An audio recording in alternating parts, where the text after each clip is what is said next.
Morning, or afternoon, morning if you're on the West Coast. How's everybody doing? I can't help it. My light pulling yellow D. It's the yellow light above.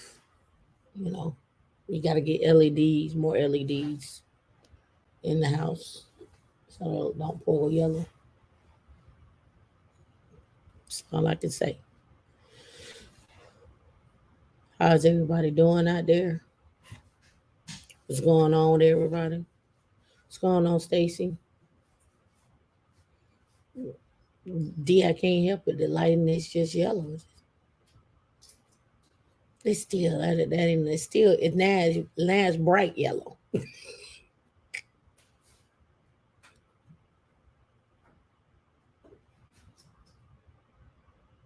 Why we can't go with the '80s theme?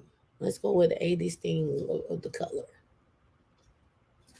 That's what it is. That's what happens. You don't have your stuff. What they say in the movie? Give me back my stuff. Don't take my stuff. Give me back my stuff. Stacy, thank you. Stacy, you how did the test go? Or I guess it was not necessarily a test, but like an evaluation. And which track did you go after too? You had to let me know so I could put you in touch with the people over at Sands. Just, we know some peoples. We know a few peoples. I hope everybody had a good week. See some of y'all still coming in. Man, this week has been I guess the week of I don't want to say comedian heckling or struggles or whatnot, but it's been quite an interesting week with all the stuff on social media. I see the Channing Crowder comment about Russell Wilson is picking up. I saw it and I was just like, it's Channing. If you watch him from I Am Athlete and then on the pivot, it's just like it's Channing. That's what he does. What's going on, the Queenly? That's what he says. That's what he does. He does that all the time. And you got to take Channing with a grain of salt. But I get it. Um, People are like, hey, other young guys watch the show. So I get that. So watching the message that you're seeing, um, and go for there. So I got some news today, some information, like some stuff on a lot of stuff. Things I found interesting for the week. I didn't get a chance to make it back down to um yeah, you do gotta get your transcripts together. Hey, I didn't get a chance to go back down to this week was last week was NFT week in Miami, and then this week was Bitcoin week. So Eric Coffey, I got a chance to meet him in person. Now me and Eric and I don't know, we never met in person, and it's been like I don't know, probably like 3 or 4 years now, right? Probably 3 or 4 years. So we got a chance to meet in person and hung out with Eric and his son. What's going on, Brandon? What's going on, Eric? Met a couple of other people while we were down there. Um, got a chance to meet some of the guys over at Minty.com, Crypt.com. Got a chance to meet uh, one young lady who flew in from Oakland, who is a she's into textiles, but she also designs. So she does like 3D mesh clothing, and so she was looking at getting into 3D mesh as well too. So um, I gotta get. I don't think we followed each other. I can't remember what's going on, Simsia. Um, I gotta check that out. I gotta go back and look on my Instagram or my LinkedIn and see. There were tons of parties. Um, every day there was a party, a VIP list, or somewhere to go. There were tons of boat parties. Same for this week. Tons of boat parties, VIP sections, golf tournaments, um, uh, deals to be made. Some people went live on, I think, the bit. I think it's the Billionaire Black Crypto Group in on Clubhouse went live, and they were giving away $20,000 for ideas. There were main stage ideas. People were giving away for that. Um, there's just a ton of things that happened. The guy from the jobs, the crypto jobs, the blockchain jobs, Joe was down there. He's there today, right now, and he leaves. I don't think Eric and him got a chance to hook up. I did link them up on LinkedIn, but I don't think they got a chance to link up with each other. Um, he was down there, more than likely recruiting, looking for people for work. He's a recruiter, so he's looking for people for work. They probably had a booth, possibly. Um, so it's just a ton of events that were happening this week, um, in Miami, in the Wynwood area of Miami. Um, Solana had a stage. There were other places had stages and so forth. So it's a ton of information being handed out. I did get a chance to meet the guy from Van Helsing. I don't know if you Van Helsing. I don't know if you watch that show. It's actually a movie, but there's also um a TV series, and I have to post a picture. I ended up taking a picture with him. There were people down there selling plots of land, and we're gonna get into the whole metaverse and everything. Let me see if I can find the TV series and the cast on the TV series. So you get this guy here, Julius. That's who he was. Um, I got a chance to meet him. This guy. Yep, got a chance to meet him. I just took a picture with him. He's tall, but it was another guy taller than him. I think I don't know. I think he may be a good 6'5", 6'6". But then there was another guy that, well, he might be 6'4", 6'4", 6'5". Then there's another guy that was down there that was much taller than him. This um and whatnot. So we had a good time. He's in a he's in a, oh man, I took it. What I do with it? I have to pull it up on my phone. Anyway, um, he's a part of he has a character in this. It's going to be a comic book, and then it's going to be a live show as well too. So he'll be coming out with that. He's also part of the crypto NFT world, so he's probably still down there for Bitcoin as well too. Um, it's just interesting to see, and I don't know if you all caught some of the people that sold their art this week. One young lady, one young black lady sold her art this week. She made $1 million on it. Another artist, he ended up selling out his art down there. He made millions. So you can just kind of search this NFT Miami art. I have to look up Art Basel.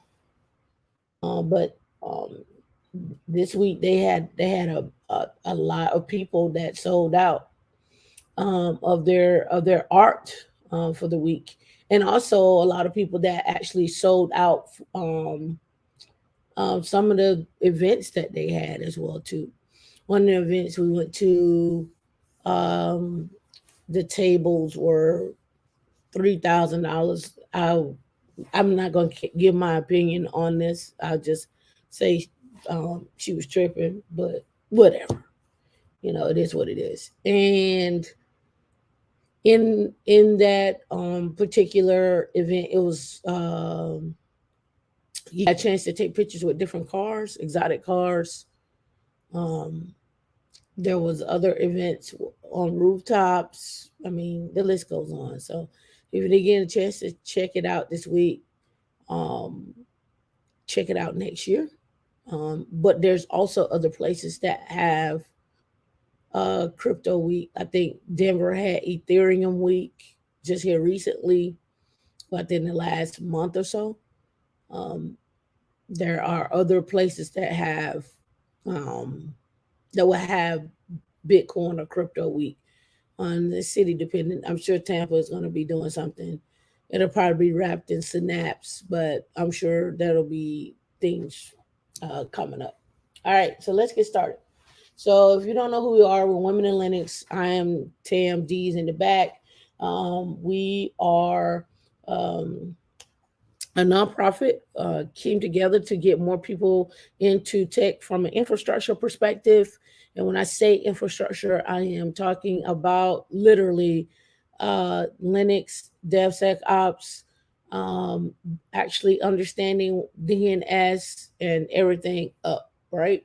Uh, I actually had this conversation this week. Like, hey, if here's the one thing I know, and people may get mad and may not get mad, but it's the truth. Um, Understanding Linux and how to build servers um, and even understanding the basic fundamentals of networking and cloud and securing servers and whatever that looks like. Um, you're just never going to be unemployed. That's just the truth, right? And a lot of, I look at it like at my lowest of low, at my lowest of low, um, I could make I can make 100,000 at my lowest of low. Like, hey, I don't feel like doing nothing else. I don't want to get any more skills. This is it. This is all I got. I know I could do that, right? And so with that being said, um, a lot of people like, well, there's nothing wrong with being at the help desk. Well, yes and no. Um, there's not wrong with being at the help desk if that's where you have to start, but it's not nothing wrong with not starting at the help desk either. But that kind of brings me to another point of uh, of my thought process for today, and we're gonna get into some things. Um, so being at the help desk is one thing, right? And not being at the help desk is another thing. But what's the commonality between the two? It's the mindset, right?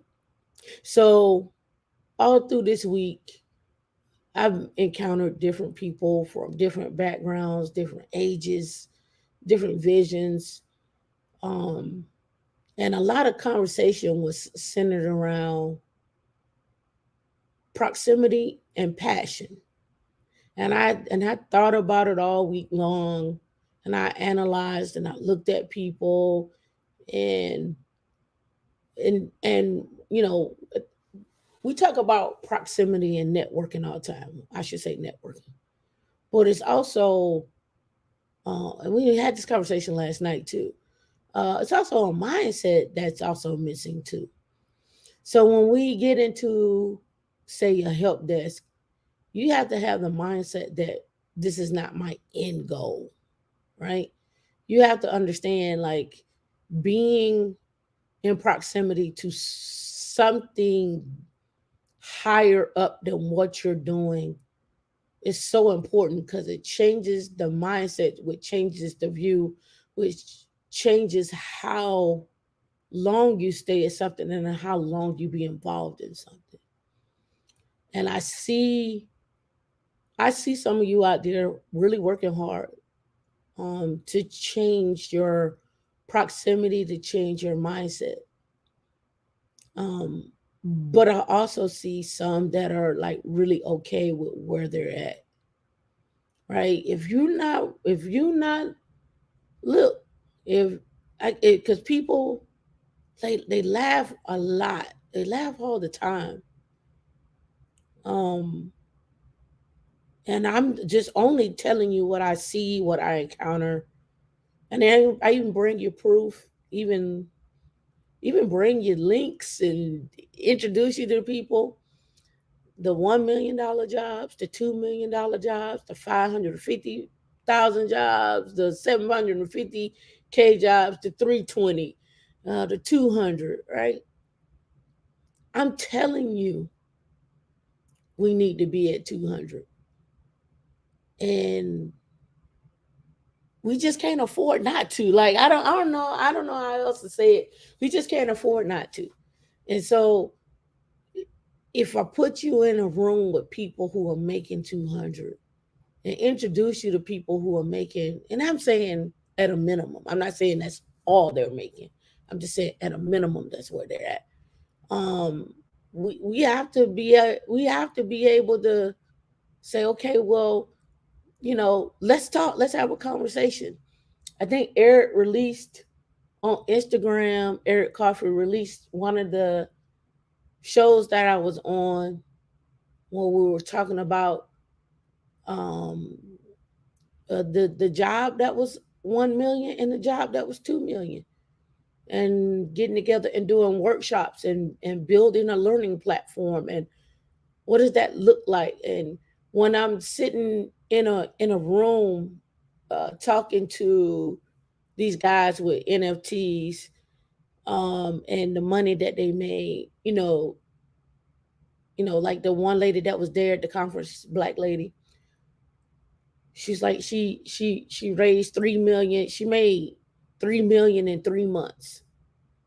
Other people that are making, you know, 15 million. I got a guy I'm gonna bring up today, that is on my list, because it just got me to thinking, and thoughts and so forth, and everything. Like, we're on a mission.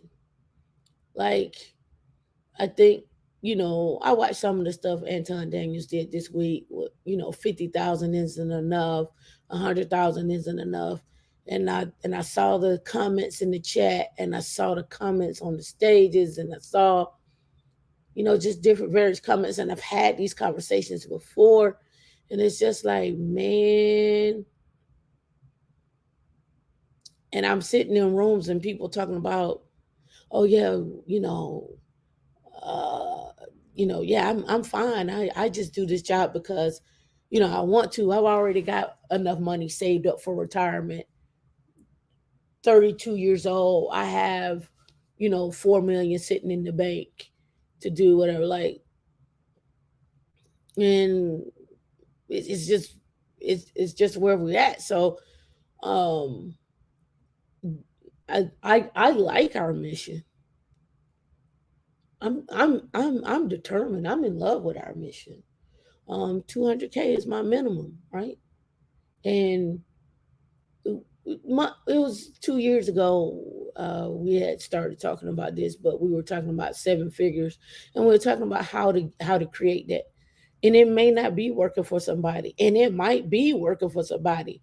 You're going, when I say working for somebody, it could be a customer that you're working for, right? Right. Yeah, and that customer, you could have a customer, and those customers are bringing in, where you're getting 100,000 a month. Like, people like you dream. I'm like, but who don't? Name me Name me one kid or one young man that's playing football that don't dream to be in the NFL, or don't dream to get a trophy, or don't dream to get to the highest of the highest. Name me a WNBA player. Name me a football player. Name me a scholar that doesn't dream to get their PhD, to get their research work published. And I'm just asking to dream and dream big. Like, what's wrong with that? Why are we so, again, I said it on that show, we got a dangerous relationship with money. We got a dangerous relationship with us. We got a dangerous relationship with wanting to be shit successful or whatever that looks like. Or like I could go on. Like it's crazy to me because when I'm sitting down talking to different people from different backgrounds, and what I'm hearing them say and what I'm hearing us say is like, yeah, we could do that. No problem. Let's get in there. Let's figure it out. How much money do we? Well, we'll get the money. We don't worry about the money. Let's put the stuff together. And then we be like, let's worry about the money. D talking about, am I gonna cry? No, I'm not gonna cry. Nah. It's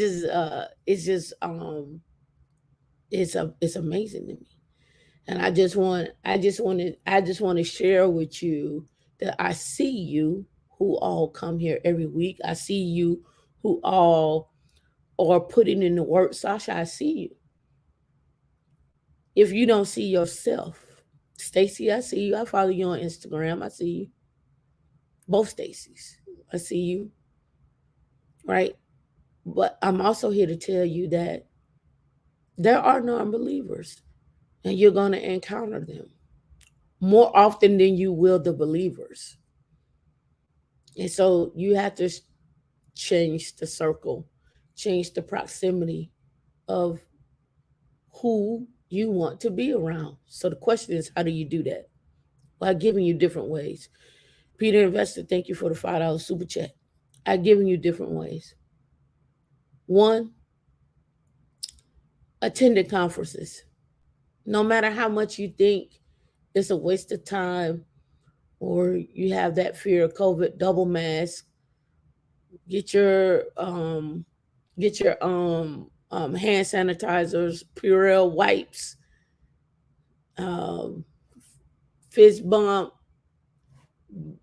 whatever, whatever you got to do, right? Get out there and get out there and do it, right? Um, and the other thing to do is be your own champion. Like I was looking at I don't subscribe to some of the things that Stormy Wells says, but Wellington, but one of the things she did talk about this morning that really made sense. You can't be big and small at the same time. It's just, you know what I mean? Like you can't want to be big but then down yourself or allow others to downplay who you are. You can't you got to be your own champion, right?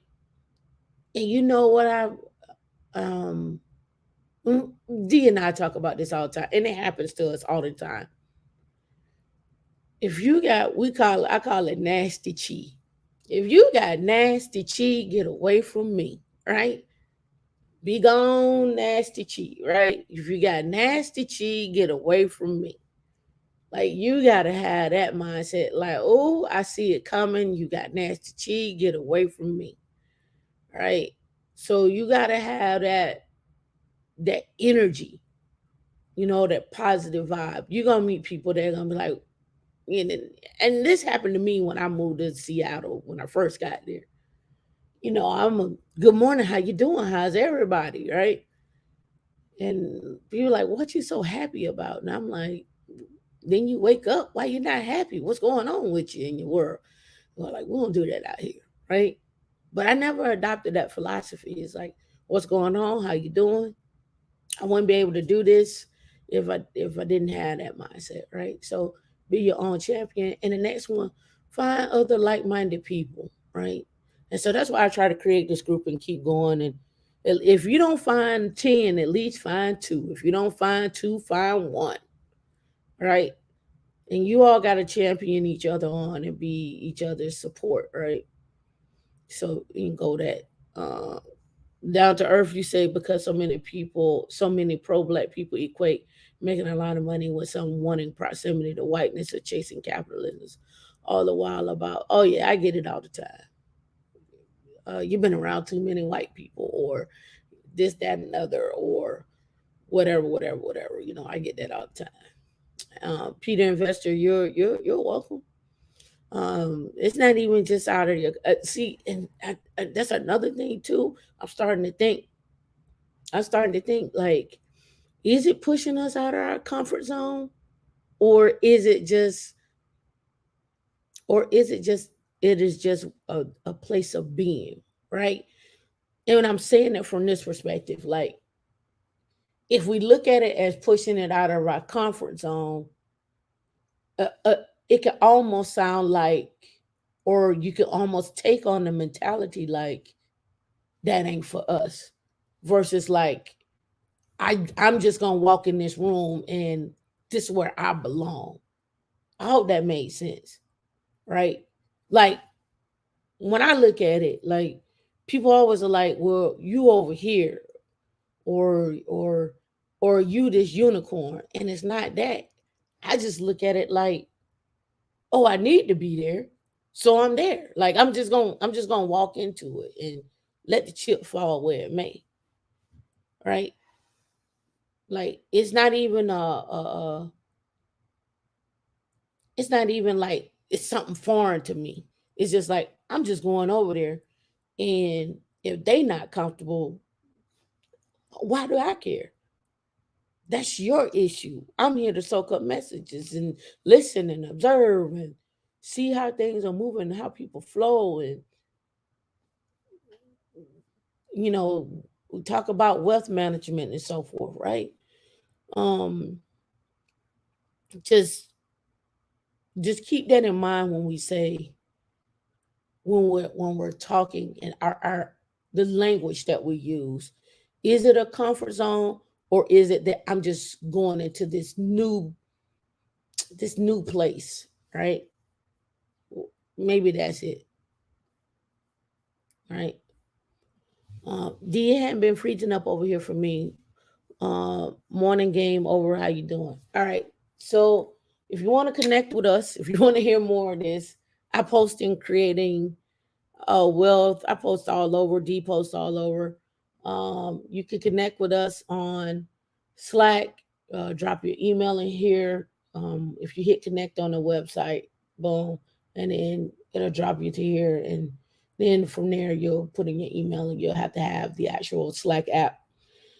If you want to donate with us, again, donation is not about money. It's also about the time that you spend talking to each other, presenting ideas, and so forth. So if you got an idea or a topic that you want to present with us, you don't have to present on Saturday. You can present on Wednesday or another day or what have you.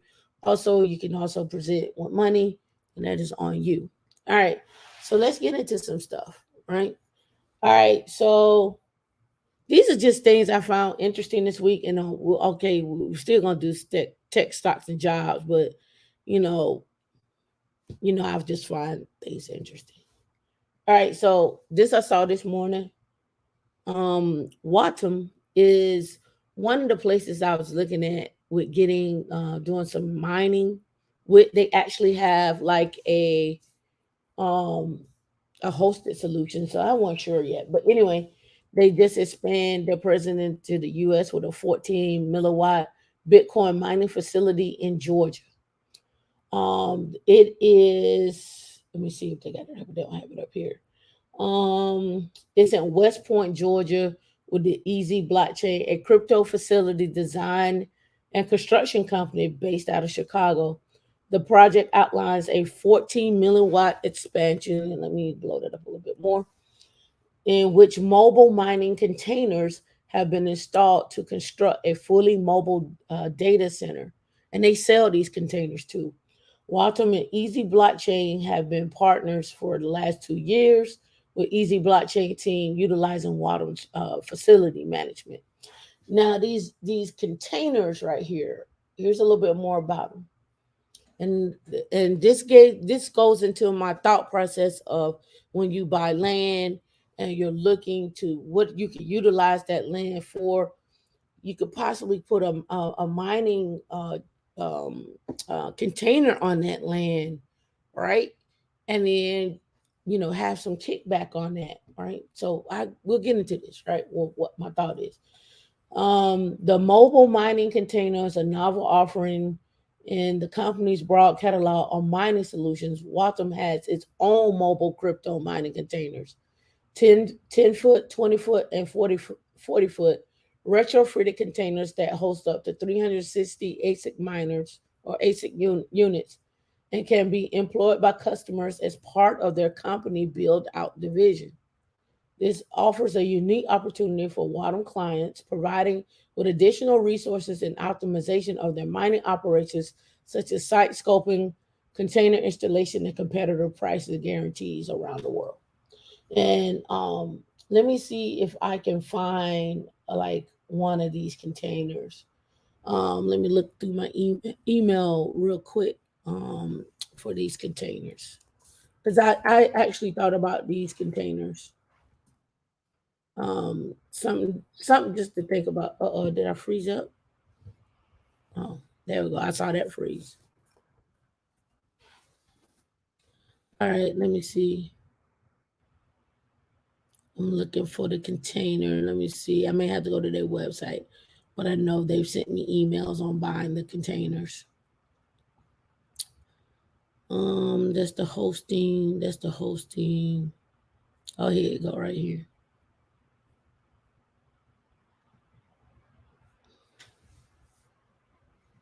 All right, so here's the containers. So that's what they look like right there. Let me see. Let's blow this up.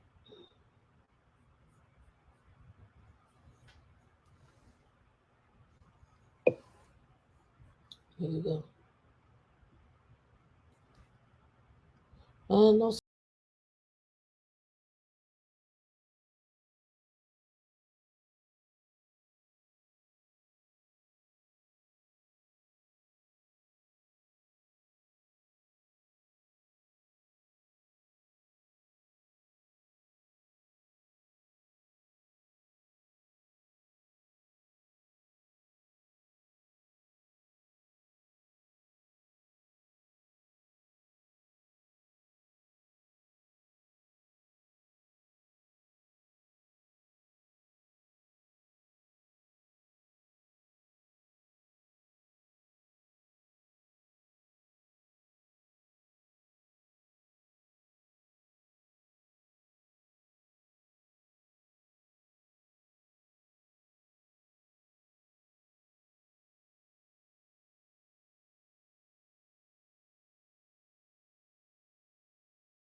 Now, what I was thinking about this with this container was a lot of people buy land, and they buy massive, amounts of land, maybe 2 acres, 3 acres, 4 acres, 200 acres, whatever the case.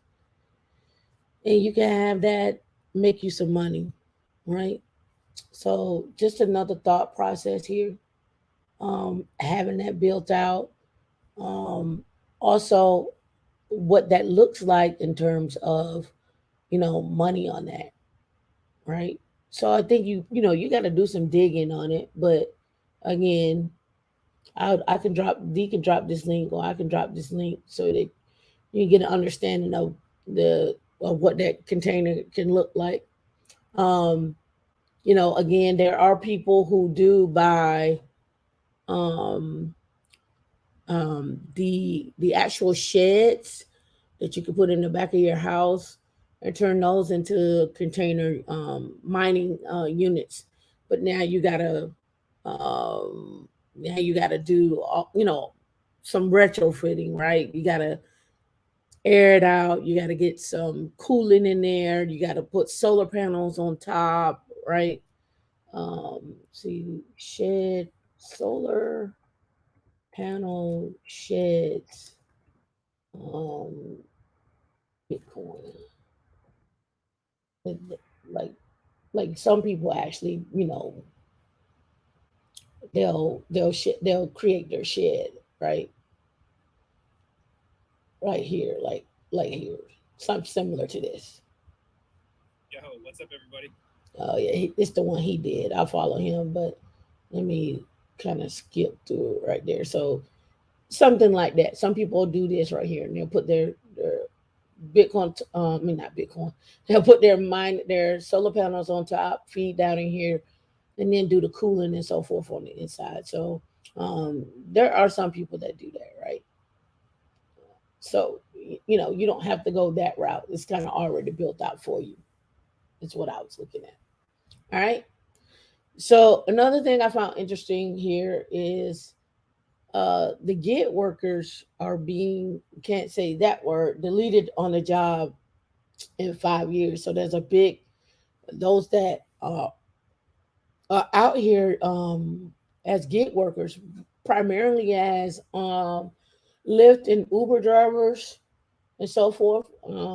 There's DoorDash as well too right here. There's been an uptick, and people are looking for ways to solve that. Right, so just keep that in mind for those out here uh, and in the gig economy, right? So, with that being said, what you're probably going to start noticing is more recording on your rides, which could mean a privacy issue. I'm sure there's probably some type of clause inside of Uber and Lyft and DoorDash or what have you, where they're probably going to start recording inside the car. Um, I would not be surprised if there would be more cameras outside the car as well too. Another thing that I saw this week, air tags. Back to the air tags. It says, and I gotta go back and look it up. I gotta go. Let me see if I can find it online. They were saying that women need to be more careful about your cars and where you're parking them at, right? Because people are putting air tags on, especially women, on their cars and following them home. And bad things are happening. So I just want you to be more, I don't want to say more. I want you to walk around your cars, check your gas caps, lock your doors, check your tires and stuff like that, right? Yep, they've been recording inside. Yep. Um, let's see if it comes up. Yep, that was January. But it's yeah, right here. Police records show women are being stalked with air tags across the country. This came out 3 days ago, right?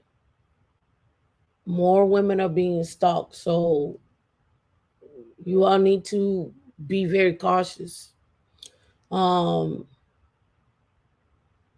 they said motherboard requested records mentioning air tags in a recent 8 month period from dozen of countries' largest police department. We obtained records of 150 total police reports mentioning air tags. In 50 cases, women called the police because they started getting notifications that their whereabouts are being tracked by an air tag they didn't own.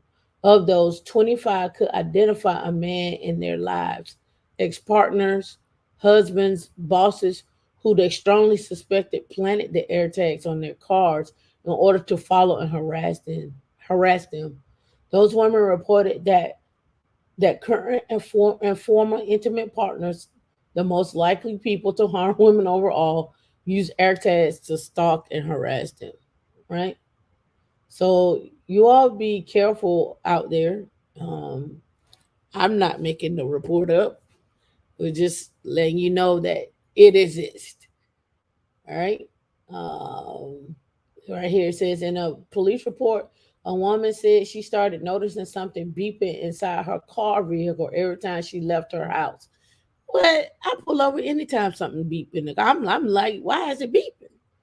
She found an AirTag in her car and confronted an ex who admitted to putting it in there to see if she was cheating. If he an ex, why? What, girl? Girl, uh, that remind me of the Orange Juice Jones song. Yeah, I missed you so much. I followed you today. It was a stalker song. All right, let me get back on track. It was a stalker song. All right. So this came out this week for taxes. For those of you that are married, I don't know if you heard about this. Everyone, for better or worse, can take on new meaning when you're deciding how to file your taxes as a married couple. Well, as part of our Taxes Made Simple series presented by Tax Act, I'm joined by Erica York, Tax Foundation Senior Economist and Research Manager. Thank you so much for joining me today. So first I want to talk to Shake. Great having you. So then in terms of changes that married couples need to be aware of, what would have changed for them from last year's tax season versus this year? So there are a few potential tax increases that could particularly affect married couples that were included in President Biden's budget proposal that was released last week. In 2022, under current law, the top tax rate of 37% kicks in at $650,000 for married couples. It kicks in at around $540,000 for single filers. President Biden's budget proposal would raise that top rate to 39.6% and have it kick in at a lower threshold starting at $450,000 for married couples and $400,000 for single filers. So what we would see under that proposal is that top earners would face a higher rate and they would also face a worse marriage penalty than exists under current law. So talk a little bit about marriage penalties. What currently exists and what triggers them? Yeah, so a marriage penalty happens when the tax bill that a married couple faces is higher than the tax bill that they would face as single filers. Typically, married couples with similar levels of income, whether they're both high income or both lower income, can face marriage penalties, while married couples with disparate levels of income can actually face marriage bonuses. So right now, the tax brackets as they're structured for married couples are exactly double the tax brackets for single filers, except for that top rate. So as far as tax brackets go, most lower and middle income married couples don't face a marriage penalty, but higher income couples do. And then there can also be differences across other provisions like deductions and credits, depending on where they phase out, that can create a penalty for married couples. And obviously, you mentioned some of these top earners. Obviously, that doesn't affect most Americans. Most Americans, the average American, does not earn as much as that. So, how do you figure out if it's better to file jointly versus separately, especially if perhaps you have two very different earning brackets within one couple? Yeah, so if you have a separate or very disparate levels of earnings, you're probably going to be better off as a joint filer, and that's because. And that's facts. So if you got one person who's making like 150,000, and the other person is making 40, don't claim that person that's making the 40. Right? Don't do it separately. Right? You come out better. Right? You come out better for the household. But when you're at like 150 and 150, you know, that could be a different. Yep, they want higher earner married couple to pay more taxes. Exactly. So I'm again, it's all you gotta find these tax shelters. Please, this is not financial advice. I'm just telling you to find tax shelters because you probably need to get with some type of CPA, or even maybe somebody that does wealth management, so that you can find these different tax shelters. As a single person, man, they eat you alive, right? It's almost better for you to be a single mother. At least you can claim something. At least you can claim something. I'm just saying, right? So again, finding tax shelters is super important, and I just want to highlight that. Dee can post this link. She has the thing. I'll post it in the back, so you all can have it, so you can finish it off. I don't want to sit here and do the whole thing, but you all can check it out for those um that are married, right? I want to highlight because I know some of you all are there married, and I know what it's like when we're looking at taxes from a married perspective, right? All right. So I don't know if you all saw this week. All right, making a killing on NFTs and crypto. The IRS tax. The IRS may tax them differently. So it's been a big week about this, right? You said I should have bought that commercial building. You were looking at it. Yeah, I know, right? Right? I should have bought that. Right. So making a killing on NFTs and crypto, the IRS may tax them differently. NFTs are likely considered collectibles, which carry a 28% top federal tax rate on them on long-term capital gains, according to the tax experts. That's higher than 20% top rate that applies to investment returns for stocks, bonds, and cryptocurrencies like Bitcoin. However, the IRS hasn't explicitly said NFTs are collectibles, right? In the digital realm, all taxes aren't necessarily equal. Amid the cryptocurrency and NFT boom, wealthy owners may pay a different tax rate on the investment growth in such holdings. Specifically, an investor who sells an NFT, such as digital art, may owe up to 31.8% federal tax on any earnings. By comparison, the appreciation in Bitcoin, Ethereum, and other digital coins is subject to 23.8% top tax rate, right? So your NFTs may get you up in the 28 to 30% um, tax bracket. And then here, capital gains tax. Investors pay capital gains tax when they selling an asset. The levy is owed on an appreciation that occurred accrued, I guess accrued since the purchase. The IRS generally taxes long-term capital gains at 20% federal. Long-term gains apply to crypto and other assets owned for more than a year. In 2021, a single person with a taxable income of 445,000 paid paid the top 20% rate. Less affluent individuals pay between 0 to 15% capital gain tax depending on the income. The wealthier individuals also owe a 3.8 surtax on investment income, which kicks in at more than 200,000 for is the accredited investor for income for singles for a total of 23.8% federal tax rate on capital gains, right? And then they break down how the tax works. And I won't go all into this, but you can check it out. It's not that long of an article, but again, if you're going into looking at NFTs and so forth and so on, you may want to check. You may want to check this out. See what that tax capital gain is, tax is. Also, what is that? How does it get classified when you're filing your taxes? What does that look like for you? Right. So it's something you need to be aware of. Check the comments here.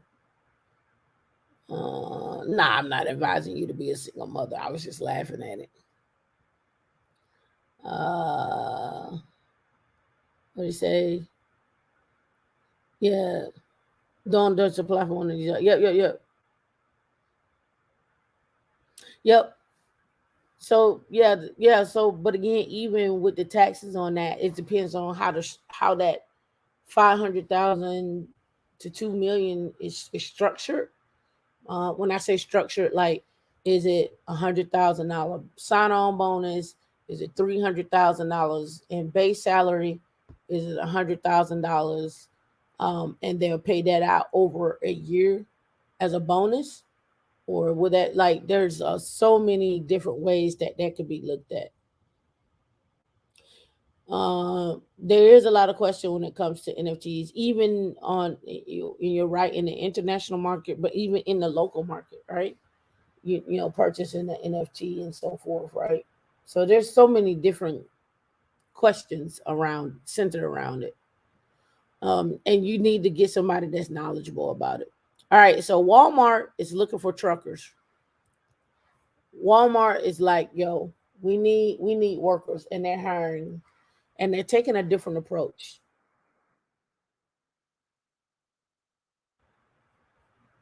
Let's stay in the transportation space, if we will, here, as sales of used cars, they slipped last month as prices gave prospective buyers some sticker shock, while new car inventory still lags. Joining us now is Pat Ryan, who is the co-pilot CEO and founder. Pat, great to have you here with us today, and thanks for taking the time. You've been studying the data. So are consumers just hitting a point where they're saying enough is enough? These prices are far too high for used vehicles, and just waiting it out at this point for some new inventory to come along? It's starting to emerge that way. The first thing is last year in March is a big comp because we had stimulus checks that dropped. And when those stimulus checks dropped, that was the beginning of prices taking off in a way we've never seen before. So it's a very tough year over year comp in any case, but particularly in that 1 to 3 year old car range, we're really starting to see a standoff. New car buyers have often looked at that 1 to 3 year old kind of nearly new market, and supply is back where it was before the pandemic started, but prices are up 40%. And we're seeing an emerging standoff because right now, historically, 3 out of 4 used cars that are sold are priced below $25,000. That's only 1/3 of the inventory that's available on dealer lots. So with the prices being up so high, people don't want to buy a 2019 car for what they would have paid for it new. And if they can wait, they're waiting. How has the rising energy costs, and particularly the prices at the pump that consumers are seeing, how has that perhaps triggered even more searches for energy efficient type of vehicles, or at least fuel efficient vehicles? It's interesting. Usually when you see interest rates go up, that means more expensive vehicles like pickups and SUVs tend to cost more. The payments go up. And when gas prices go up, both of those usually have a downward pressure on demand for large SUVs and trucks. We're not really seeing that right now. So the people who wanted to buy those vehicles appear to be going, which is unusual. It just shows you how strong the consumer remains in the economy. But we are seeing a big increase in demand for electric vehicles. And of course, a lot of the electric vehicles that should be on the market right now are new vehicles that aren't available. A lot of the new models are just starting to come out. And so we're seeing big increases. Tesla prices are up dramatically. 1 to 3 year old electric prices are up 13% in the last 5 weeks alone. That's about $8,000. So you're seeing big interest in electric, but not the softening in the gas guzzlers you would normally see with high interest rates and high fuel prices. It's really fascinating. So when we think about going forward from here in the used car market, because even as we get later on down the line, years out from now, and perhaps you see some of that churn show up in the used car segment where you've got perhaps more electric vehicles that are available for resale, that trade in, trade up, and refinancing even on a vehicle that may be getting traded in, even if for a used car. What does that look like for you? Now, I want to say this, and I'm going to get to the Walmart thing. I also want to say this too. There's also a standoff going on with buying houses as well too. People are like, like, we're not gonna keep paying these overpriced for houses. So it's just another this cars, right? And this the standoff with cars and the standoff with houses. That's huge. So what I've been seeing is a big uptake in buying the land. All right, a lot of people are looking for land to buy. So that it was already an uptick in that, but now people are like, okay, we're gonna buy this land. So that's been a lot. You've seen a lot more of that. But let me show you what I was talking about with the Walmart stuff. It's embedded in this same one, and I feel like listening to the rest of that. But here it is, right here. Walmart starting pay range for new truck drivers is between 95,000 and 110,000 after a wage increase. All right. Walmart is driving up pay for its truck drivers in a blog. This was posted Thursday. And the nation's largest retailer announced a driver pay increase, and it launched a training program to give employees who work in its distribution or fulfillment centers a chance to become certified Walmart truck drivers. The pay raise for 12,000 truck drivers makes the starting range for new drivers 95,000 to 110,000, according to Walmart spokesperson or spokeswoman and Hatfield. The retailer said that the 87.5 had been the average that new truck drivers could make in the first year. All right. The new private fleet development program is a 12-week program taught by the company established drivers who will be called certified driver trainers. All right. Um, the move Thursday, let me close this, comes as blah blah has made trucker shortage more severe as demand to move freight reaches historic highs. The American Trucker Association, a large trading group, estimates that the nation is short of 80,000 drivers. Walmart said that the average salary for long haul is 56 and the starting wage can nearly double that, right? So and they have their trucks right here and what they're looking for. Walmart truck drivers, where to apply. Walmart is coming off a record high for hiring truck drivers with over 4,500 hired, and its plans to keep hiring aggressively to meet customer demand. Right? You can go here to the link called Drive for Walmart. I'll give you this link so you can share this with you so you can have it, right? So if you know somebody that's looking for a job, there you go. Now, with that being said, Walmart has plenty of IT jobs, which actually brings me to another point. And we're gonna get into Walmart and we're gonna get into some other people too. A lot of people get it confused and think um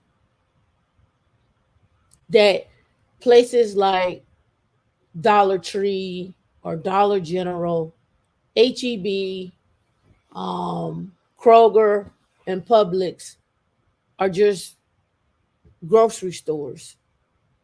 They are, but they also have a strong IT side to them. So does Walmart. Walmart Labs is one of the biggest ones, right?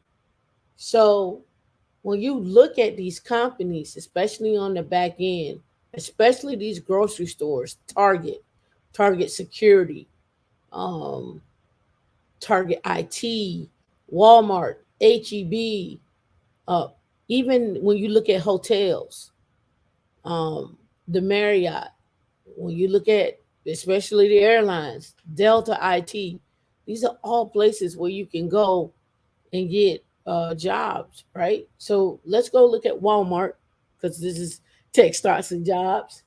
And let's also look at what Walmart has been doing over the past 5 years is nothing but what? Increasing, right? So if you're not looking at Walmart as an investment, shame on you. You should have Walmart in your thing. This is not financial advice. This is only my opinion.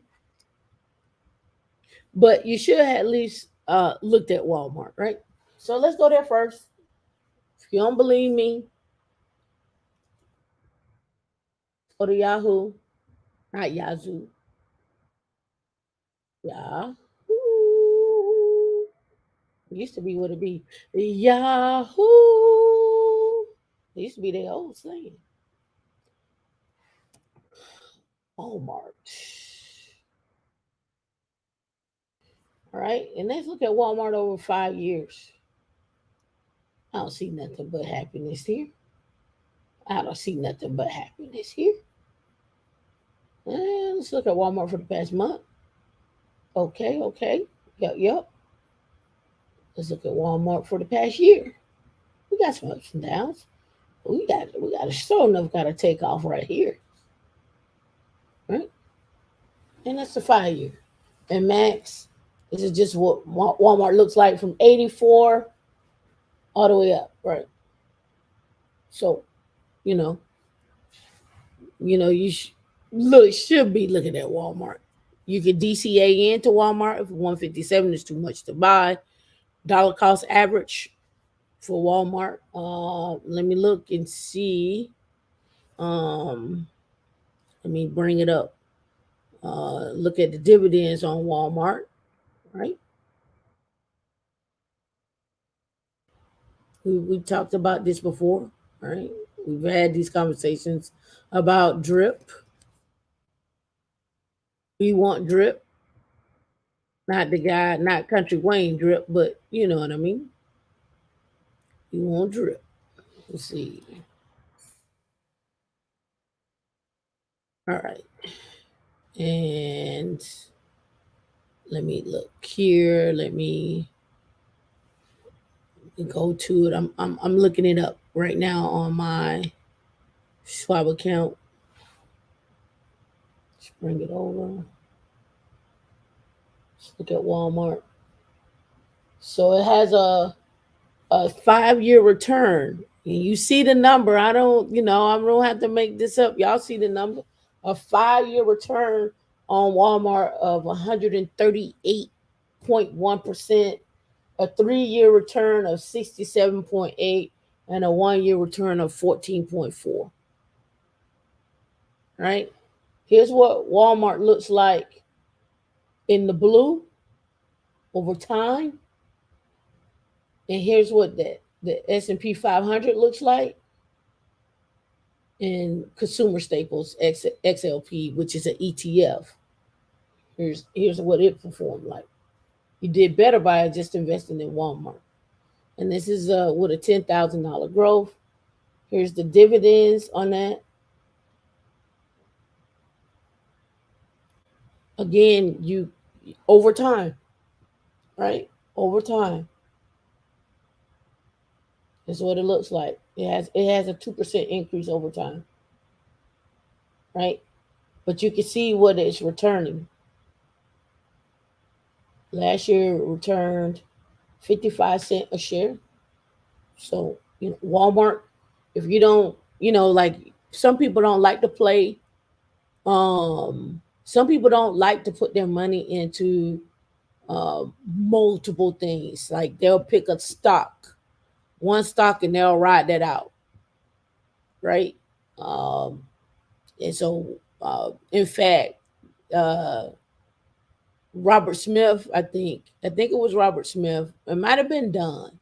I got to go look it up now. This was interested in buying the Denver Broncos, but you know who swooped in is like, I got that. One of the Waltons, right?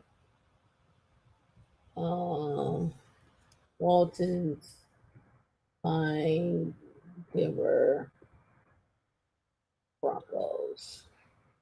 Right? Yeah. Rob Walton of Walmart family plans to bid to buy Denver Broncos. Now, I believe it was Don Peebles, or it might have been Robert Smith.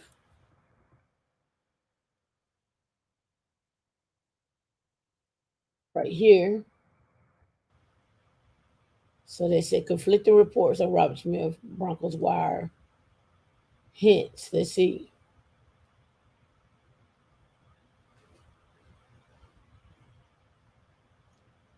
All right, let's see. The Denver Broncos are for sale. NFL Commissioner Goodall stated several minority candidates have expressed in buying the team.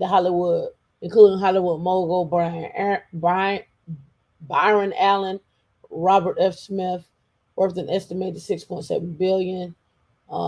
In January, Smith was a candidate to bid, but Mike Cleese later said Smith is not a potential buyer and is not planning on purchasing the Broncos. Right? It would be great if one of them did, but hey. So Smith is, I guess he's out. Walton would have it. I keep trying to tell you, there's a lot of a lot of things going on in there. Yeah, hold my beer, basically. So Walmart on the uptick for the past 5 years. I showed you the dividends of it, right? Summary here. We go back of what that looked like. Where was I at?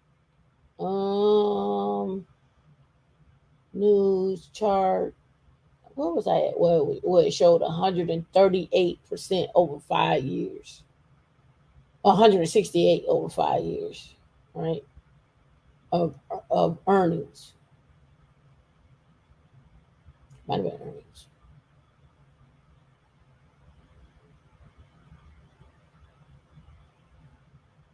Where was it at? I gotta come back and find it. I'll find it. You saw it. If whoever goes back and watch this, you'll see it. Of where it was paying out, right? All right. So that's a good investment. So now let's get back over here to Walmart itself in terms of jobs, right? We looked at the stock. You see what they're doing. You see they're hiring more truckers. They created a driving program, right?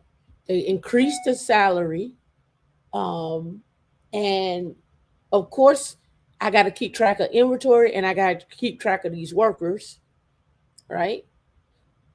I wouldn't be surprised if Walmart started creating their own EV truck instead of buying a truck. I wouldn't be surprised if they did, right? Or at least bought a company that already is in the EV space and pulled that into acquire hire to produce their own trucks. But their trucks are probably super efficient right now, right? But as gas prices increase, of course, that changes things. So let's look at this, right?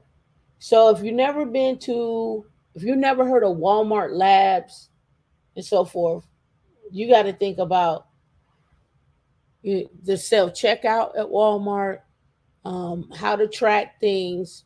What does that look like? The POS system, the credit card, um, the companies that they have actually acquired and taken some IP and technology and integrated in here. So when you come here, you can see cybersecurity, data science, project management, software development, and so forth. Right. And when we come in here, you can see the openings as well too. So let's go with cybersecurity because everybody's always asking how I get into cybersecurity, what I gotta do, right? But you can look here on the side at some of this, and you can see there's Walmart, and you can see all their brands that they actually have as well too, right?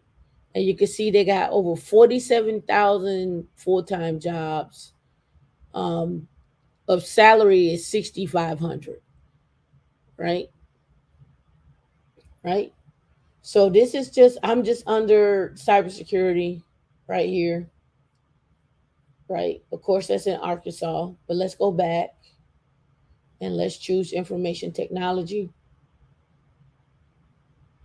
And then we got salary. And then let me see, do they have a breakdown in here? No, they don't have a breakdown of information technology. Analyst, associate operation.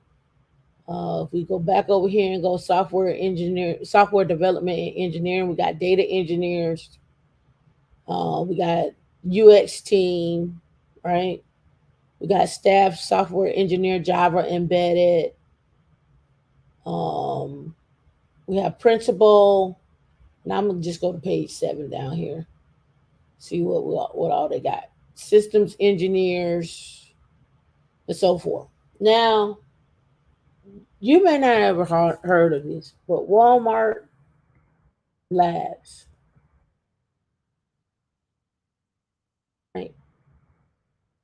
So Walmart Labs, this is similar to what we was just at, but Walmart Labs are often at conferences, and they're often at conferences speaking on automation, open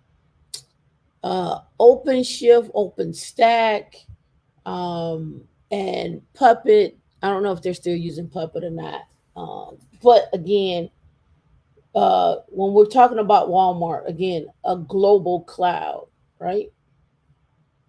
Global data and analytics platform, right? We're not just talking about something just here in the United States. We're talking about a company that's international. And so when you're talking about um, changing lanes and having the ability to do that within a company, this is one of those companies. Just like Amazon, just like you would with Coca-Cola, just like you would with Pepsi. Um, just being able to change lanes within a company because the company allows you to do that, right? There's definitely Maximilian. There's definitely interesting tech and R&D from Walmart Labs. They acquired Cosmets, which were doing cutting edge tech for online shopping. Yep. And on the next show, we're gonna actually talk about some edge computing as well too. And we're also going to get into some other ideas on what that looks like um, for for us and the skill sets and so forth, right? Um, Knowing what you know, if you were able to start over becoming a data scientist, would you attend a boot camp or go 4 years? I'm gonna let engineering cannabis answer that. I have my own answer. I'll let engineering cannabis answer that one. All right. So Walmart, look up Walmart Labs. Look at what they enter. They also give out scholarships, also internships and apprenticeships. And is this a good investment? Over 5 years, 168% on the return. Can't beat that. 14%, 14.4% within a year. Can't beat that. Right? So let's move on. All right. So in the theme of what I was talking about, grocery stores.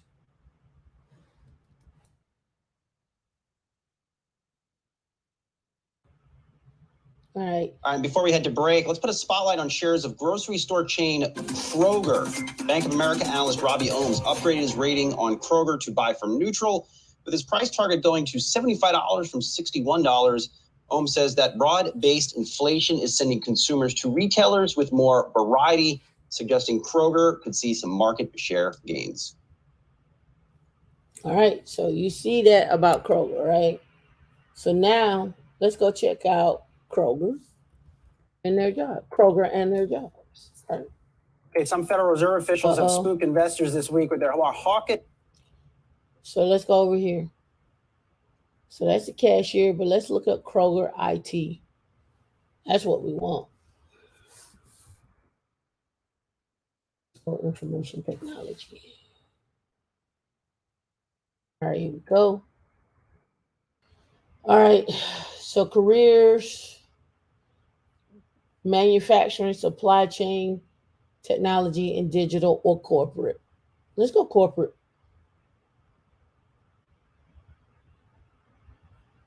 You see what they got? I'm gonna have to do a filter. I see. I'm going corporate, and I'm getting all this other stuff. So let's see. Let's go back here. Let's go technology. Apply today. Let me see if it does the same thing. Yeah, it does the same thing. All right. So now we're gonna have to do this. For those that are like security or cloud, let's do cloud.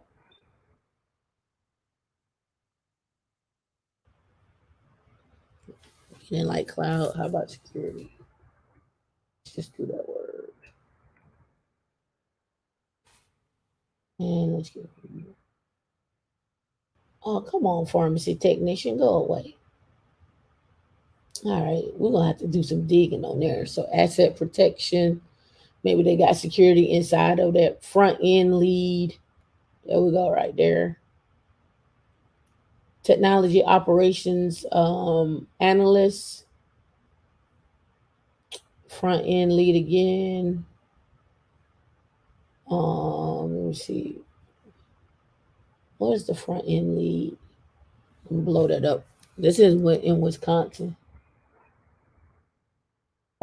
Teamwork, blah blah blah. Operating Quinn was a front end lead. Oh, this is actually it's not a developer. It's literally someone in the front.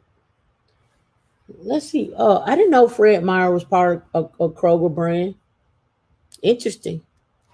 So let's look that up. So let me see. Kroger, cloud jobs. Let me see.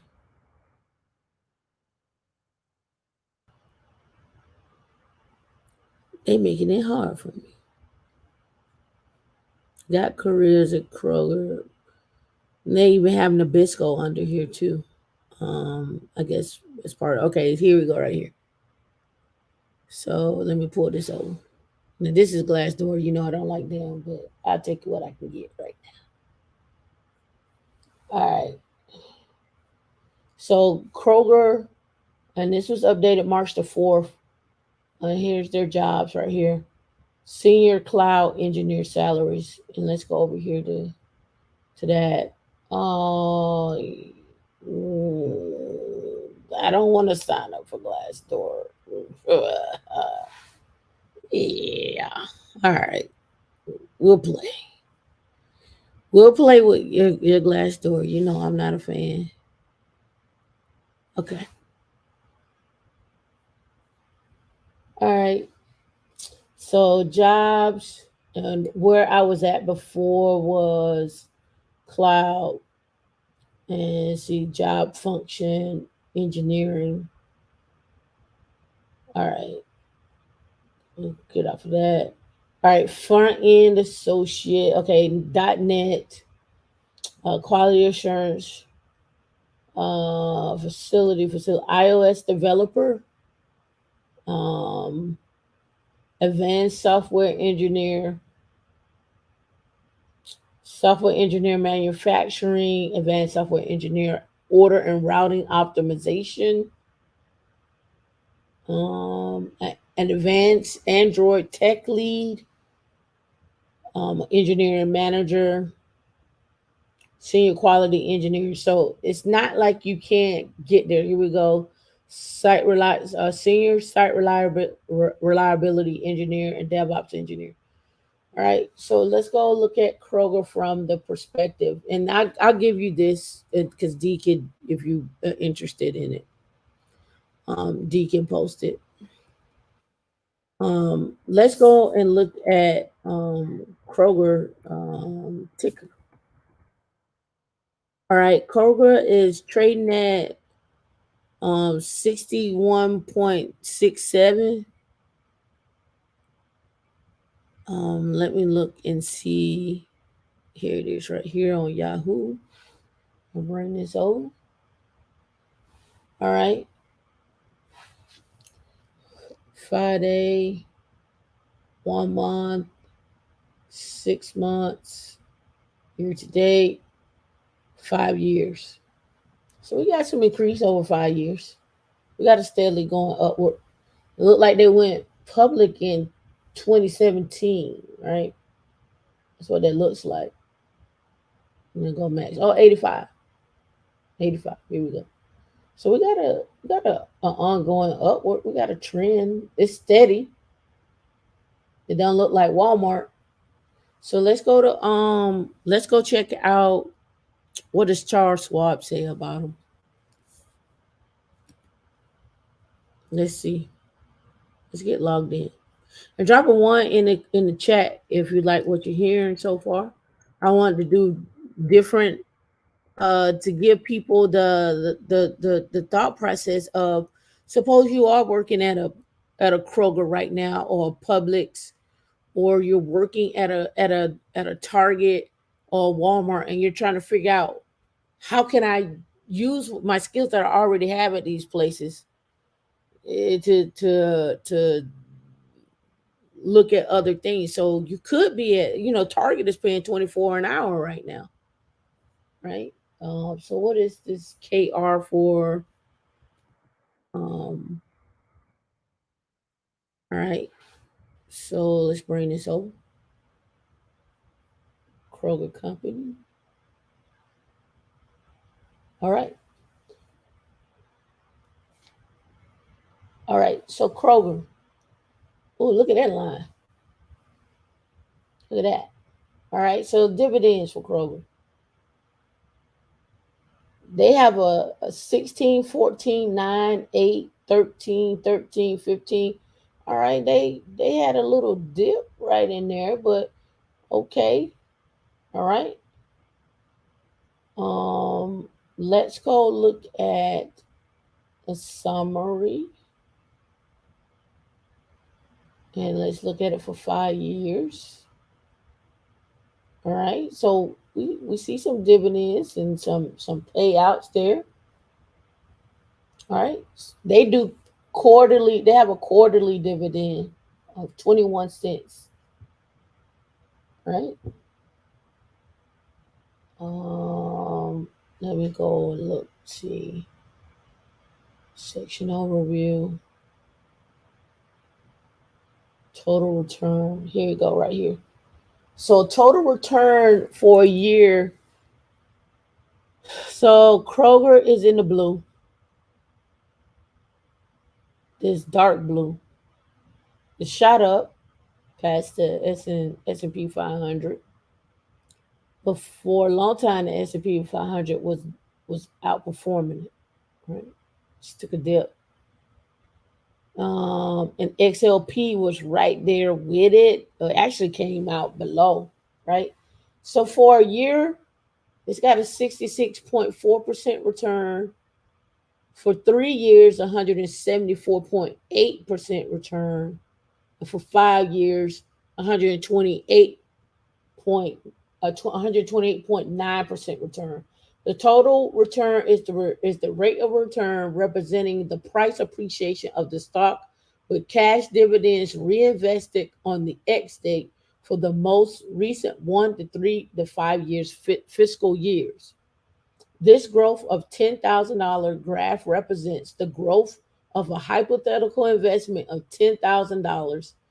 It assumes the reinvestment of dividends. Remember, we talk about drip all the time, right? You reinvest. You don't take it out. So again, if you started out with an initial 10,000, basically they're saying over 5 years,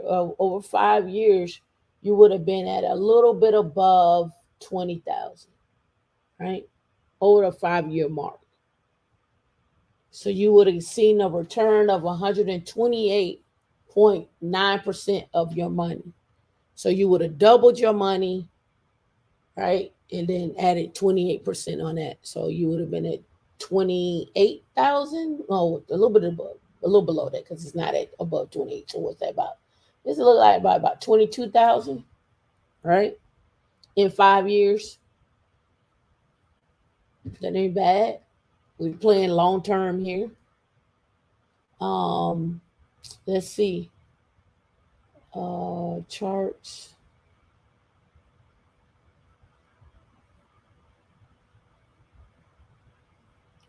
From 2012. So this chart is showing. Let me do monthly. From 2012 to 2022. This is what it's looked like, right? On a chart. We got a significant right here, right? From the beginning of the year all the way up. So what's caused them to take off? Let's look at the news and see. Let's see if they got anything about them.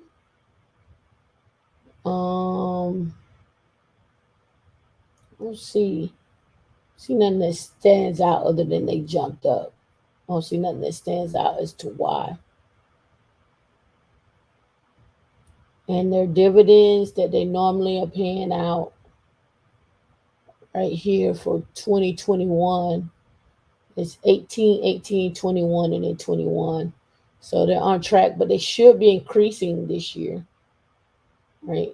If they keep up with this rate right here, it should be an increase. So this should go up higher, right? That's what's expected. That's what could happen.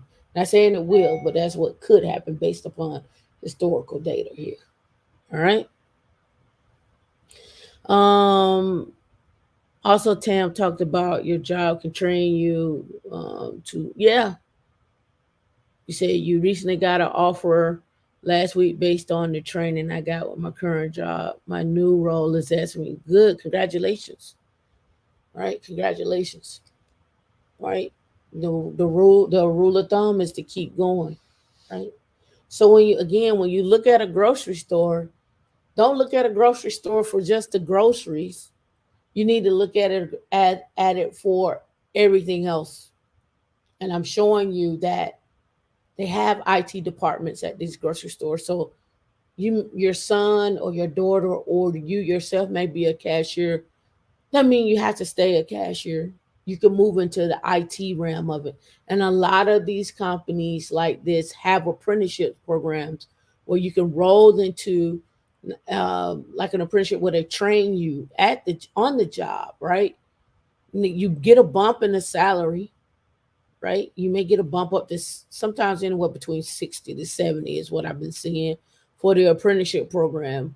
You finish the apprenticeship program, you get whatever certs and whatever training. It may last a year, but now you're rolling from 60 to 70 to 100,000, right? And it could be more. It depends on you. It depends on you. If you get a full-time job at these companies, you can usually negotiate RSUs. Yep, you can negotiate RSUs. Find out what the company matches on the 401k. Do they have an HSA or RSA? Right, just different things that you can do. Right. So we talked about Kroger. We talked about Walmart. The other ones are Target and then HEB. Right. And HEB is out of Texas. And it looks like Kroger and Fred Meyer are together as well too. So Fred Meyer would be um, out of Seattle. I've seen Fred Meyer in Seattle. So HEB jobs. So Texas, right? So they got internships, corporate digital. Let's go apply. Um, and this is again out of Texas. Let me go back because I might have selected the wrong thing. Hot jobs, careers. Let's go corporate.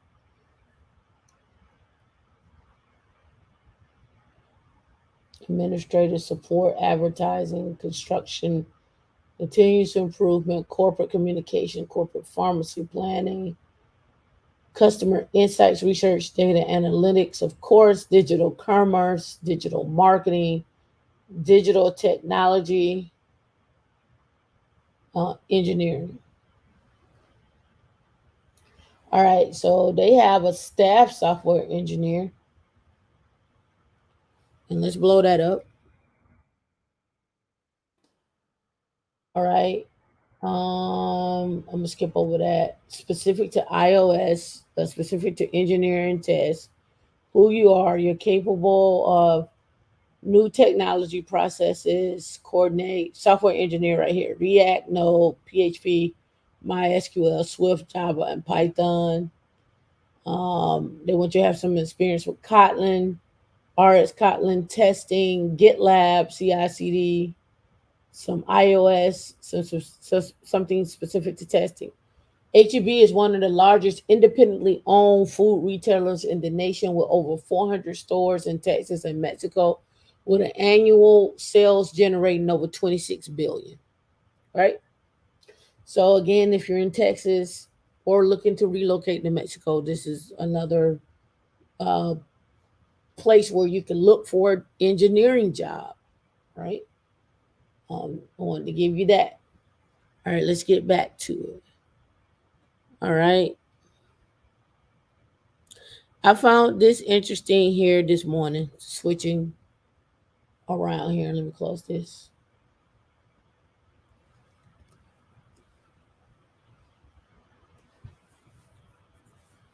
So Wing, Alphabet Wing rolls out commercial drone delivery in Texas, right? This is the first commercial drone delivery in the U.S. to take off on Thursday, as Alphabet Wing unleashes its aircraft over suburban towns in Frisco, Little Elm, just north of Dallas, Texas. If successful, the service could revolutionize how goods are currently transported around cities. We've already seen where the drones, some of the drones are attached to some of the moving trucks as well too. But how it works, they talk about how it works right here. Retail workers will load up drones outside participating stores rather than wing facility, carrying small packages of 2.6 pounds or less. They will climb. They will then climb to cruise the height of 150 feet above ground and travel their routes autonomously. Remote pilots will be on standby to take control if something goes wrong. Once a delivery drone reaches its destination, it will stay at roughly 23 feet, lowering the package on board into a customer's yard via a cable. Right? I want to see it. Let me see if we can find it.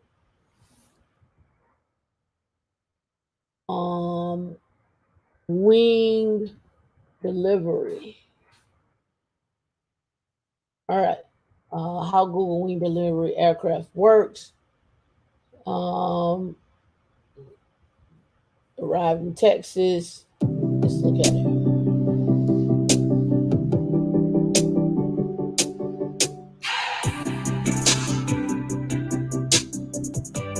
Wing started in Australia. We launched 2 sites there. Then we launched in Helsinki in Finland. Then we launched in Virginia. That was our first site in the United States. And then it was really exciting. In October of 2021, we announced Texas as our next service area. So we're north of Dallas in the city of Frisco and Little Elm. Wing is a company that's trying to solve for convenience with environment in play. In many ways, Wing is a software company. But on top of that, we actually design drones for commercial use. That drone delivers things such as coffee and even library books. The thing about getting into this new industry, many people don't know what they don't know, right? And so they're going to get a service that they've never seen before. People who live here, you are going to be some of the first people in the United States to experience our service. So what that means is we have an app. You'll see a marketplace within the app. Let's say you need some mouthwash, toothpaste, and deodorant. So you put those things in your cart, and then you add your address. You'll see a delivery zone, maybe 2, maybe 3, just depending on your home. You'll pick that. Let's say you want to be comfy, stay in your PJs. You click the backyard today. And then once you click yes and order, that's when Walgreens employees are going to be packing the drone. And then the drone comes to your house at 65 miles an hour. It'll hover at about 23 feet, drop the tether in your backyard. You do not have to interact with the drone at all. And then the drone flies away back to its home base, the nest. So we're introducing a new model for drone delivery here in Texas. So instead of having the wing-operated big facilities, we're going to have a bunch of smaller facilities, we call them nests, that are going to be co-located at local businesses. When we move into larger cities that are more densely populated, our nest can take up just a few parking spaces. The Walgreens nest in Little Elm is affectionately referred to as a nestlet.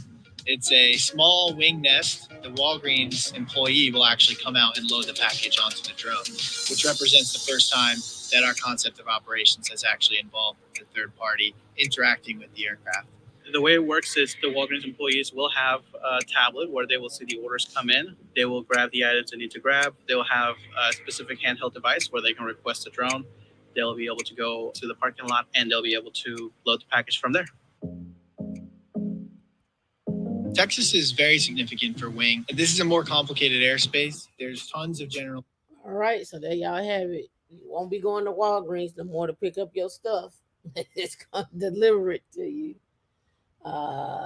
you know, via a drone, right?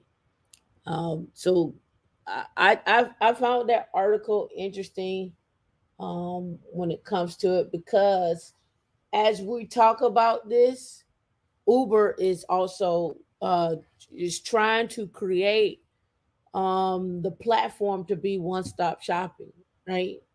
So they're expanding into the drone space as well too.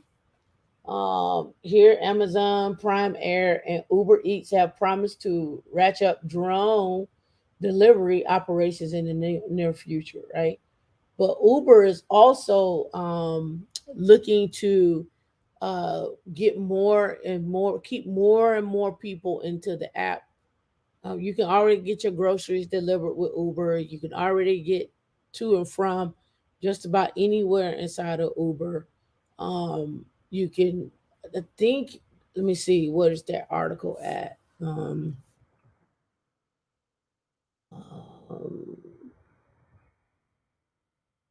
See, yeah, right. Here it is right here. Uber looks to create a travel super app by adding planes, trains, and car and rental cars. So we have hire car. You have what's the other one? Hire car, and what's the other one? I just forget. Turo. So I wouldn't be surprised if Uber, who already lets you rent a car in terms of, like, if you want to work for Uber, I wouldn't be surprised if they are letting wouldn't be turning into something like a Turo or something like that inside of that, right? So renting cars is another one, right? See. Okay, yeah. Wednesday is adding trains, buses, and planes and car rentals to its UK app. The move is part of the pilot that is to be expanded into other countries at a later date.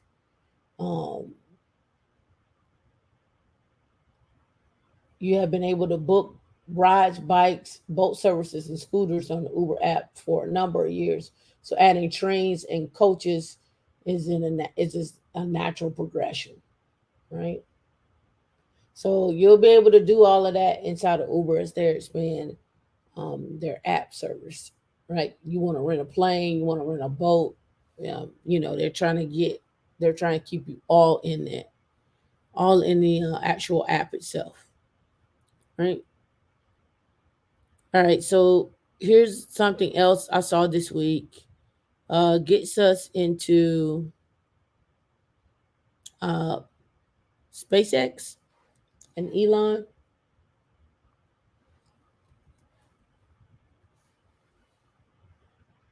I don't know if you saw this week. He became the most influential businessman in the world. We already saw the stuff that he did this week with Twitter. He became a board member. He owns 14.9% of shares or percentage of the company, right? But not only that, we have this too, right? Now, if you watched it, this launch. Let's start it over. 5, 4, 3, 2, 1, 0. Ignition. Stop. Go Falcon. Go Dragon. Godspeed. Axiom 1.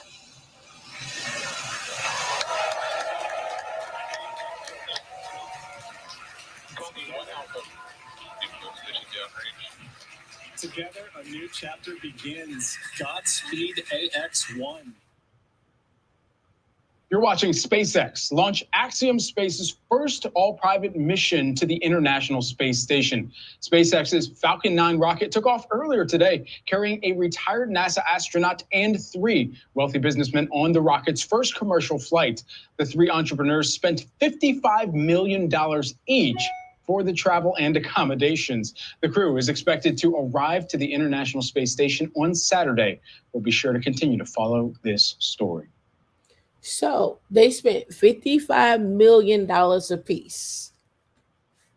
3 wealthy businessmen spent $55 million apiece to go to the International Space Station. When I tell you, and I say this repeatedly, don't get left out of the space race.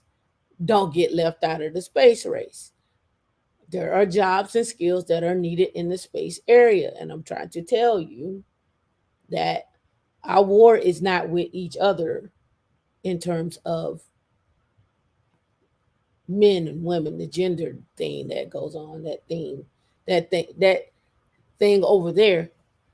But a private crew, they didn't mention the 3 people that went on, and the astronaut.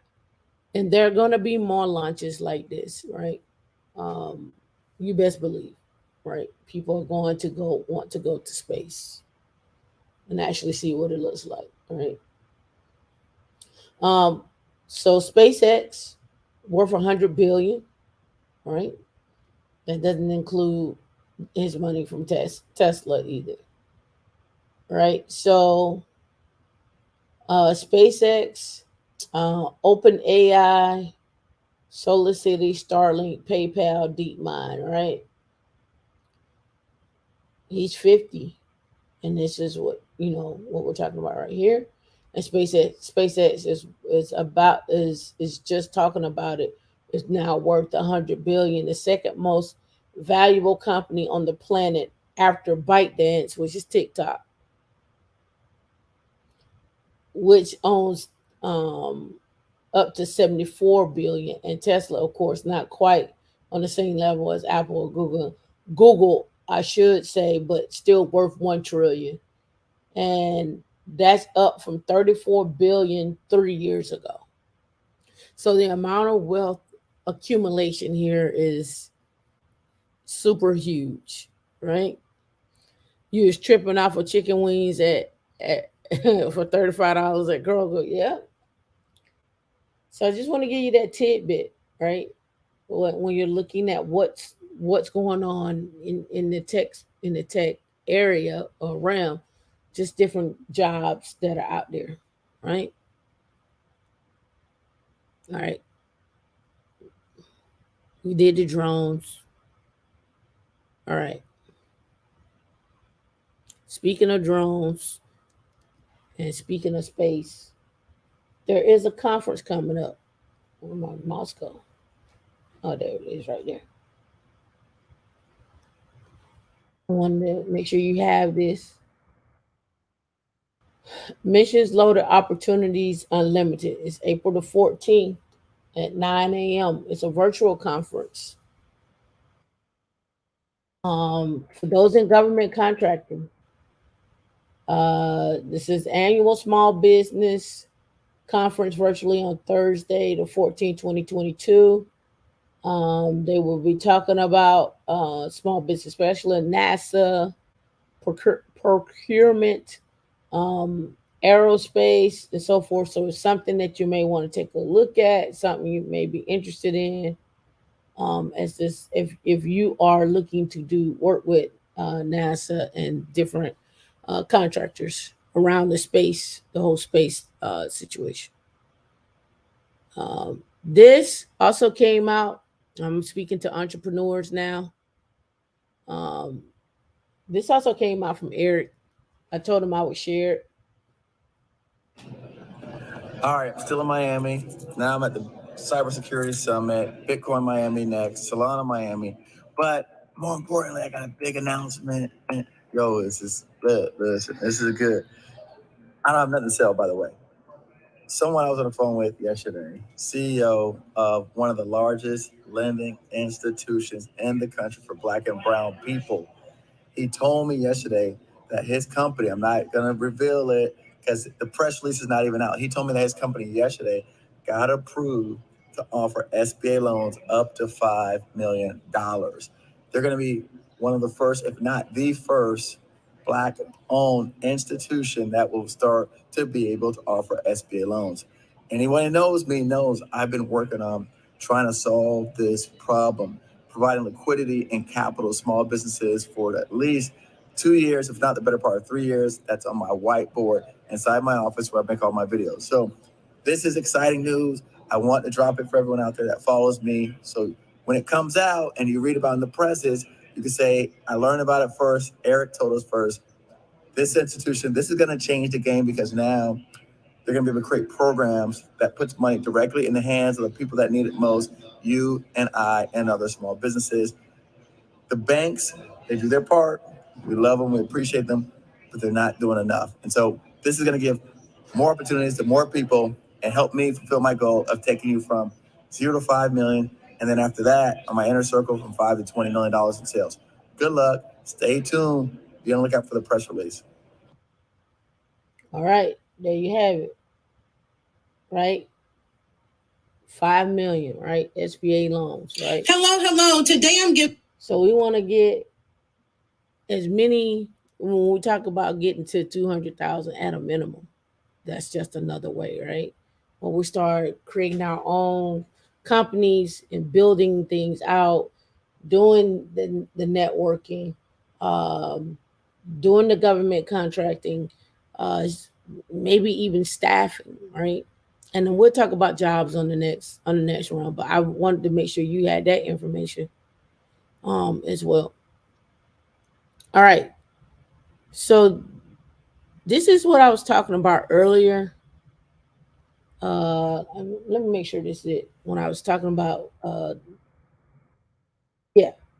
All right. So when I was talking about this, the Web3 stuff, Tampa entrepreneur launches a 12.5 million Web3 focused fund.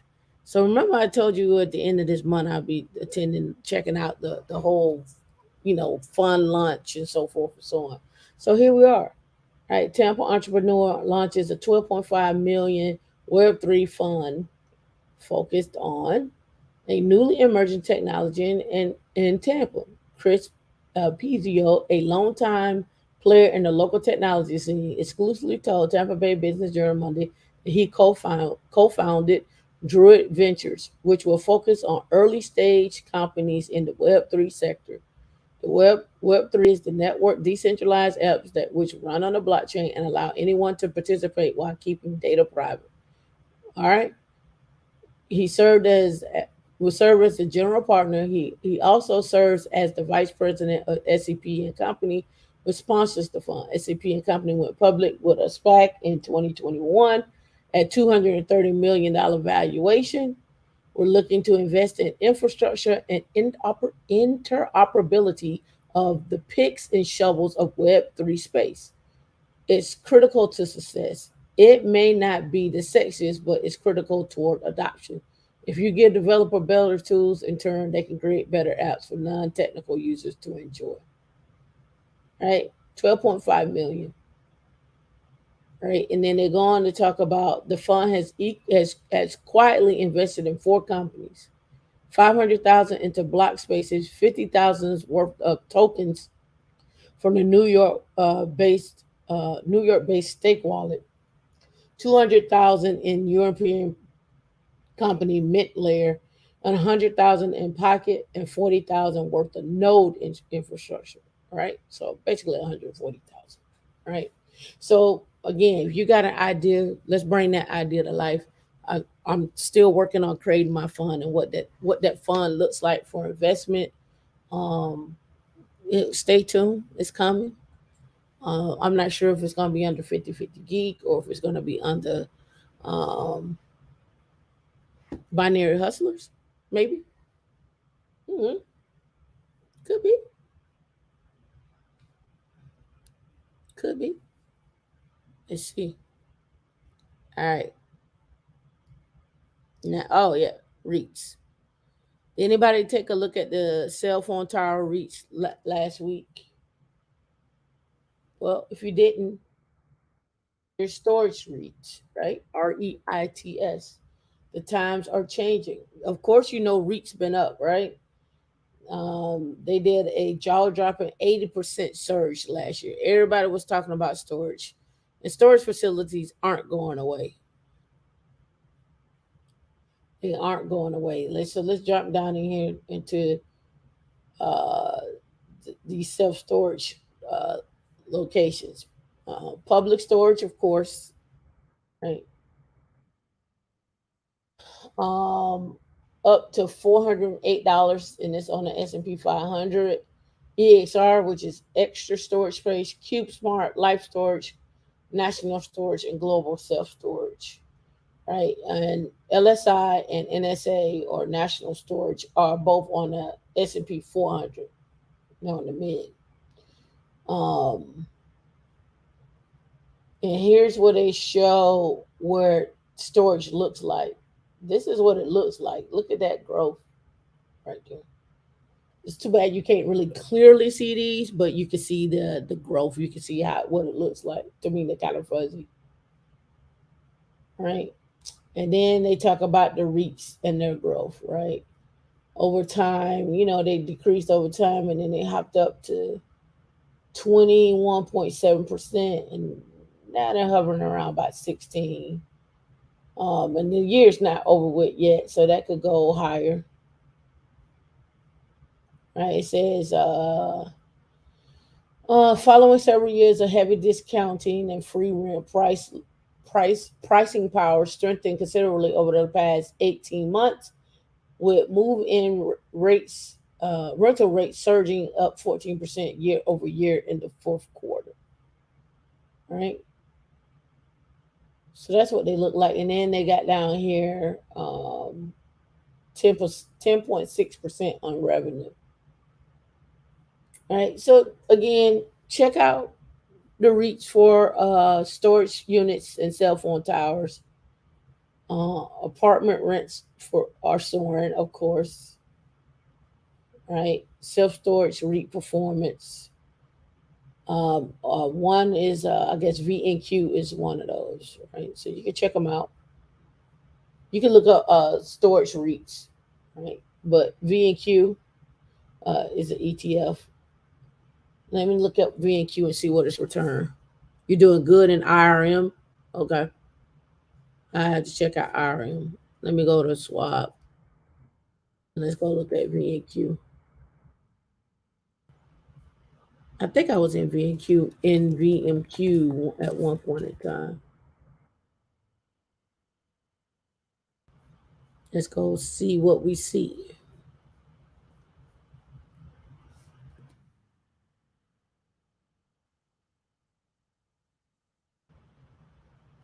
Vanguard Real Estate. It's the ETF. What are the distributions? We'll look at performance. So we had a dip there. Well, we know why that of Q1. That makes sense, right? So look at performance. So if you would have put 10 in, V and Q is in the blue right here. Then you got MSCI. So you would have got beat out by this one, but V and Q would have still been at 25 if you would have did a $10,000 investment. And over time, this is what it looked like. Let's go 5 years. Okay. 3 years. Oh, we need to look at this one, this index one. All right. 1 year doesn't perform. 2 years. 3 years. You see that? 5 years. All right. And then distributions. Did I look at that? I did. Charts. We know why we got that dip there. We return back up here and down. And then what's in the V&Q holdings. So you have Prologis, American Tower, Crown Castle, Realty Group, SBA, Communications, CBRE. Right. That's if you want to get into on the real estate side. If you don't want to do nothing in real estate. Yeah, he'll release it. He didn't release it to me. He didn't release it to me. Let's see. They got a report card here. Let's see. And this one on Charles Schwab, this is what the report cards looks like. So in case you ever wondered what it looks like. Right. And they show you, and they do a comparison too, right? And again, they have a Morningstar rating. When you read these things, you need to understand who Morningstar is. I'll cover that next week because we're running out of time. I only got 3 minutes left. Right. And then they show you here and the top 10 holding, what does that look like? Right. So that's the report card. That's what a report card looks like. And being able to read this and understand this, I think you can read it for yourself, but you may not. But we should sit down and actually do that one day. And last but not least, we do know the stock splits are coming up, right? We are aware of that, right? And if not, you didn't watch one of the shows. All right, so NASDAQ stock split. The stock split calendar. Right? They're predicting that Google is going to go, no, not Google, but Amazon is going to go to 5,000. But Google is doing 20 to 1, right? You got a 2 to 1 on Canadian Imperial, and you go up here and you can pick out dates. Like you can go fast forward here and pick a date, and they'll show you like what's coming up, right? So remember Google, I think Tesla is another one, and Google, Tesla, and is Apple coming up too?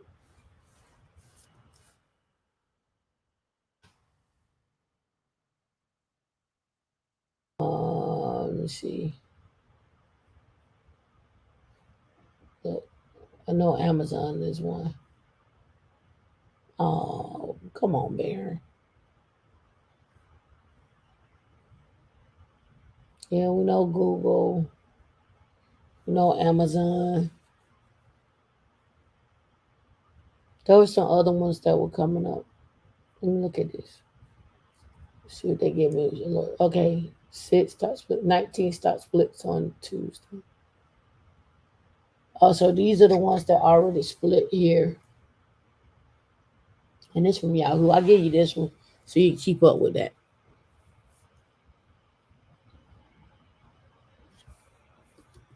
All right.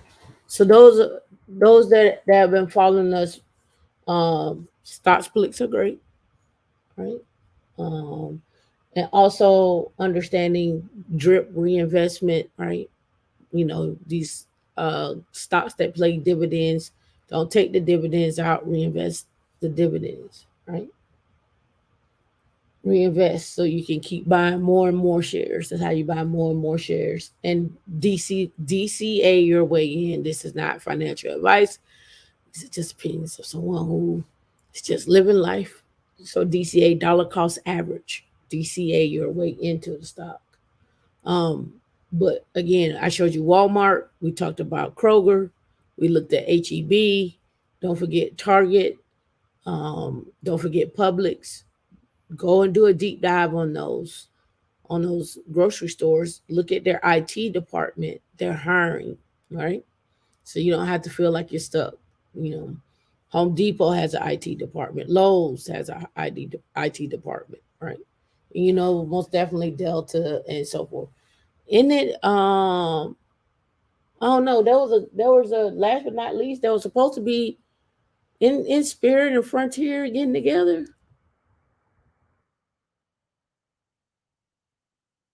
Yeah. Spirit and Frontier. Yep.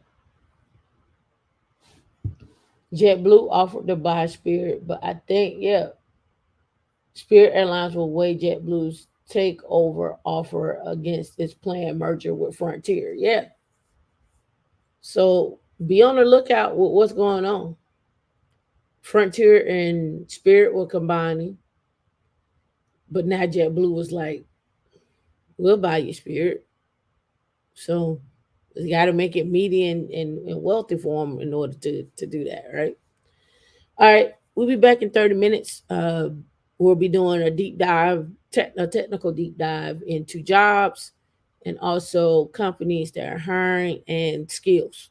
And I got a whole slew of other stuff that I didn't go over, but it's okay. I can add it to that show. We'll see you in 30 minutes.